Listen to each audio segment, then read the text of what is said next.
Hi. Today I want to talk about the friends we keep and how important it is to keep friends.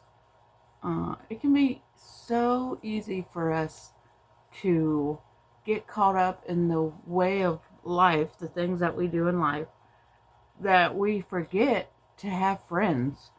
And we feel we feel bad when we lose old friends, or we lose connection with old friends. But the truth is that with every change in our lives, with every phase in our lives, we're going to get new friends. And what happens is when we get so busy, like those of us with children, we get busy raising our kids and doing things, our friends usually become either other parents or the parents are like in the sports or at church or something like that or at school. Somehow the other parents end up and why? Because that's who we see most of the time. That's who we spend the most time with. That's who we have the most in common with. And that's okay. And these friendships can grow as deep as we want them to or stay as shallow as we want them to.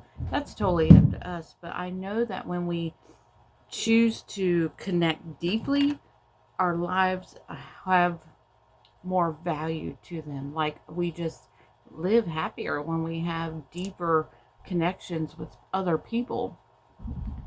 And so I was reminded of that this week and have been kind of focused on reconnecting with some friends and just really embracing where I'm at right now and the people that I spend the most time with right now. Like sometimes, I don't know if any of you are like me, but sometimes when you find yourself in a new place, like a new job or a new church or new schools or new city, new town, whatever, when you find yourself in a new place, you don't, you kind of retreat into yourself and you don't really want to,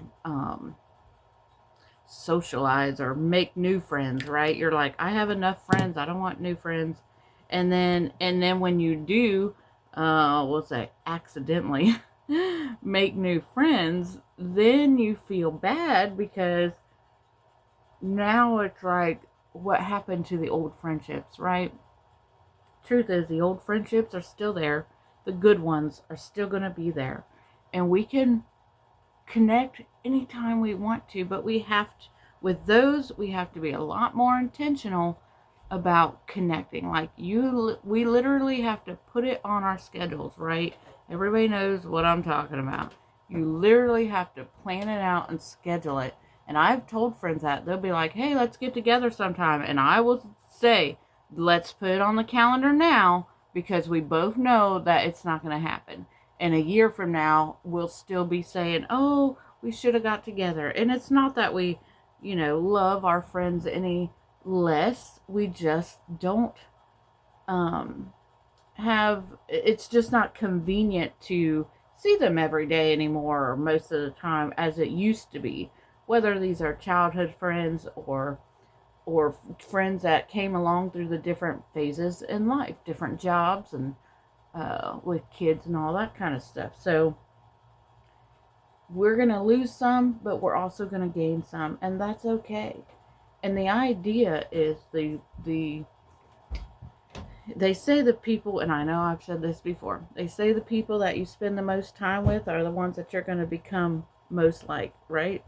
So not only, be willing to make new friendships, meet new people, whatever, but make sure that you are, what do I want to say, intentional about the people you keep, about the friends that you have. Make sure that these friends are good for you. Like they're a good influence and they're good, um, what do I want to say? Like they make you feel good. And I don't mean by like complimenting you or whatever, but I mean they just have this energy about them that you can't help but um, be drawn to. Those are for me, myself, Those are the relationships that I want to build upon at this point in my life. Are the ones that are going to, that bring me the most joy. That's what I want to say. That just have more, I don't know, substance to it. Because those people, the people that you know that bring you so much joy, they tend to be the ones who love you just for who you are, without any expectation of anything else.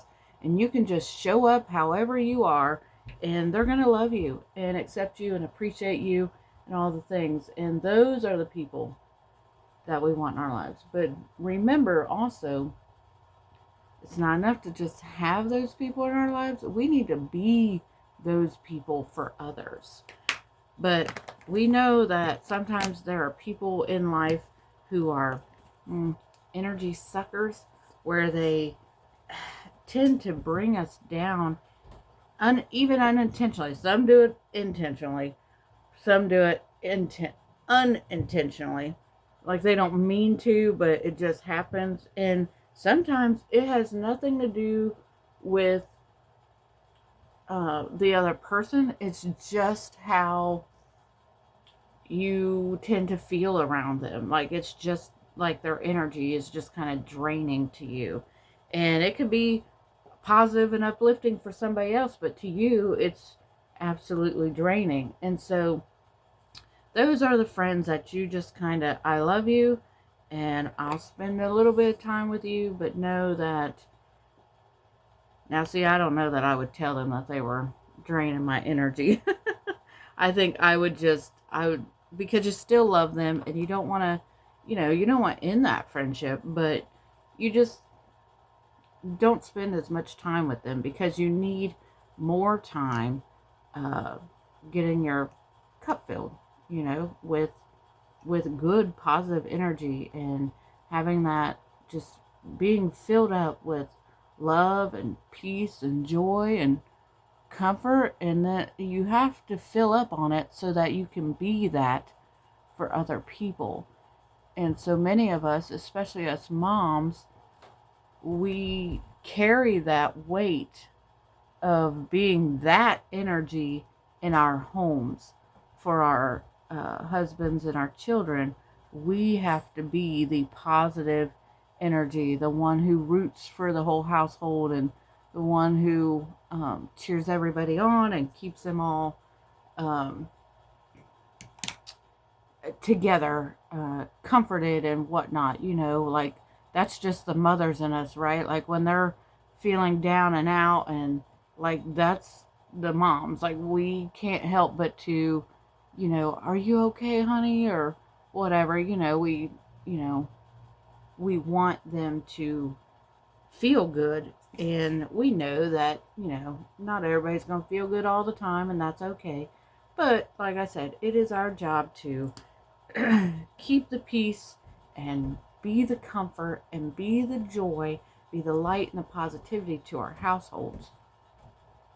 And even if you live alone and you don't have a spouse or children, you still can be the light and the positivity to those around you. Because what I find is the people who are like that, who don't have a family at home, they are heavily involved in their extended family, cousins and whatnot. I just poked myself in the eyeball. Anyway, and in friends, and usually pets. So there are people, I know that there, even if you are not married or whatever, you still have people in your life who need a positive influence, and that can be you. And so that is just what I wanted to share with you all today. And I love y'all. May you be blessed, and always remember that you are a blessing. Bye.